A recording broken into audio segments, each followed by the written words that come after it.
Swachh Bharat mission ಹಾಗೂ ರಾಯಚೂರು ಉತ್ಸವ 2026ರ ಅಂಗವಾಗಿ ರಾಯಚೂರು ಮಹಾನಗರ ಪಾಲಿಕೆ ಹಾಗೂ ಜಿಲ್ಲಾಡಳಿತದ ಸಂಯುಕ್ತಾಶ್ರಯದಲ್ಲಿ ನಡೆದ ಸ್ವಚ್ಛ ನಗರ ನಿರ್ಮಾಣ ಸಂಕಲ್ಪ ಓಟಕ್ಕೆ ಸಂಸದ ಜಿ ಕುಮಾರ್ ನಾಯಕ್ ಚಾಲನೆ ನೀಡಿದರು. ಈ ವೇಳೆ ಜಿಲ್ಲಾಧಿಕಾರಿ ನಿತೀಶ್ ಕೆ, ಮಹಾನಗರ ಪಾಲಿಕೆ ಆಯುಕ್ತ ಜುಬಿನ್ ಮೊಹಪಾತ್ರ, ಜಿಲ್ಲಾ ಪೊಲೀಸ್ ವರಿಷ್ಠಾಧಿಕಾರಿ ಅರುಣಾಕ್ಷು ಗಿರಿ, ಅಪರ ಜಿಲ್ಲಾಧಿಕಾರಿ ಶಿವಾನಂದ್, ಯುವ ಸಬಲೀಕರಣ ಹಾಗೂ ಕ್ರೀಡಾ ಇಲಾಖೆಯ ಸಹಾಯಕ ನಿರ್ದೇಶಕ ವೀರೇಶ್ ನಾಯಕ್ ಹಾಗೂ ವಿವಿಧ ಇಲಾಖೆಗಳ ಅಧಿಕಾರಿಗಳು ಹಾಗೂ ಸಿಬ್ಬಂದಿ ಸೇರಿದಂತೆ ಹಲವರು ಓಟದಲ್ಲಿ ಭಾಗವಹಿಸಿದ್ದರು.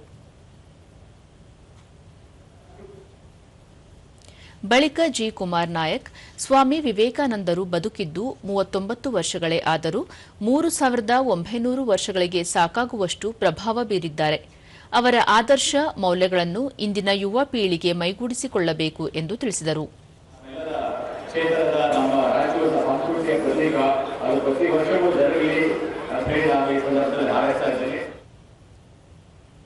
ಮಹಾನಗರ ಪಾಲಿಕೆ ಉಪ ಆಯುಕ್ತೆ ಸಂತೋಷ್ ರಾಣಿ, ಇಂದಿನ ಯುವ ಜನರನ್ನು ಹೊರತರುವ ಉದ್ದೇಶದಿಂದಾಗಿ ಈ ಮ್ಯಾರಥಾನ್ ಅನ್ನು ಆಯೋಜಿಸಲಾಗಿದೆ.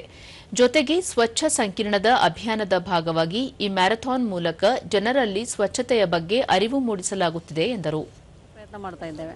ಹಸಿ ಕಸ, ಒಣ ಕಸ ಸಂಗ್ರಹ ಮಾಡೋದು, ಅದನ್ನು ನಮ್ಮ ಪೌರ ಕಾರ್ಮಿಕರಿಗೆ ನೀಡುವಂಥದ್ದು, ಅದು ನಮ್ಮ ಲ್ಯಾಂಡ್ ಫಿಲ್ ಸೈಟಿಗೆ ಹೋಗಬೇಕು, ಅಲ್ಲಿಂದ ಬೇರ್ಪಡೆ ಆಗಬೇಕು, ಅದು ವಿಲೇವಾರಿ ಆಗಬೇಕು. ಹಾಗಾಗಿ ಈ ಎಲ್ಲ ಪ್ರೊಸೆಸ್ ಸರಿಯಾಗಿ ನಡೀಬೇಕಾದ್ರೆ ಸಾರ್ವಜನಿಕರ ಸಹಕಾರ ನಮಗೆ ಬೇಕಾಗಿದೆ.